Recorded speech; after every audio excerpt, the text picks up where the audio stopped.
Bonjour et bienvenue sur Mon Financier. Nous sommes le jeudi 30 janvier. Alors, bien évidemment, la nouvelle du jour, c'est la Fed.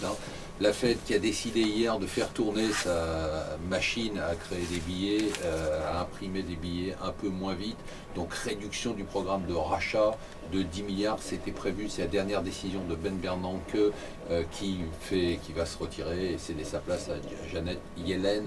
Pourquoi ils font ça? Tout simplement parce que l'économie américaine va mieux.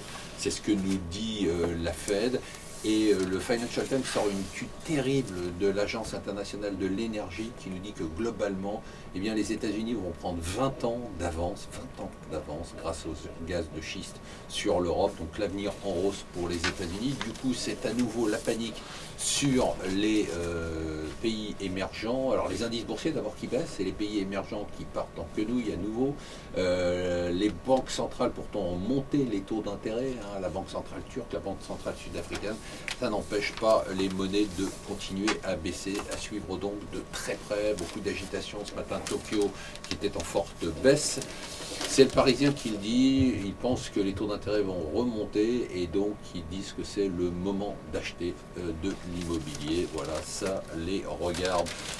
Interview vraiment intéressante, il faut la lire, de Peter Hartz. Peter Hartz, c'est le pape de la social-démocratie, c'était le conseiller de Schröder pendant la réforme Schröder. Il est venu voir François Hollande et il lui a dit globalement il faut tout réformer.